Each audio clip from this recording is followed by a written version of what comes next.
Meow meow.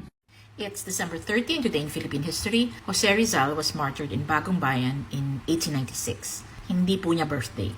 We call him Jose Rizal, but back then he would have referred to himself as Jose Rizal. The letter Z is pronounced like the English digraph TH by speakers of Castilian Spanish. The surname Rizal is rooted in the Spanish word Ricial, which means ready for harvest. This adjective applies mostly to wheat and rice fields and is associated with a verdant green color. The family acquired the surname in 1849 when the Claveria decree was issued, and it was fitting because they were tenant farmers. Their previous surname was Mercado, which is Spanish for market. This was consistent with what his ancestors did for a living. They were mostly merchants. Jose Rizal's great-great-grandfather, Domingo Lamco, immigrated from China and settled in Binyan, Laguna.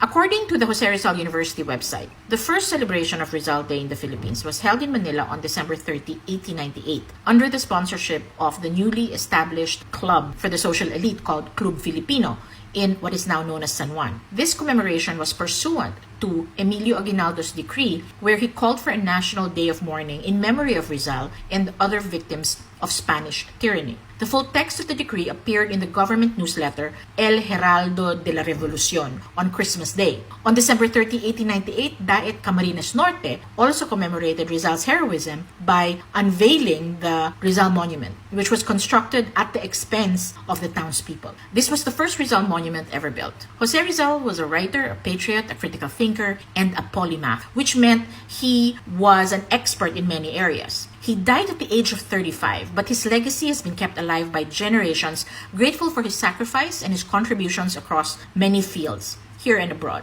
Give Lolo Pepe some love by reading Mi Ultimo Adios, his last poem. It was hidden in his personal items and was found after his execution. There was no title, nor was it signed. Father Mariano Dacanay published it in the first issue of La Independencia in 1898, and he selected the title Mi Ultimo Adios. Jose Rizal's last poem talks about his love for his country and his family and his thoughts on death. I am struck by his humility and his fatalistic belief that he will be forgotten. The English translation of the 11th stanza reads, "And when my grave by all is no more remembered, with neither cross nor stone to mark its place, let it be plowed by man, with spade let it be scattered, and my ashes ere to nothingness are restored. Let them turn to dust to cover thy earthly space."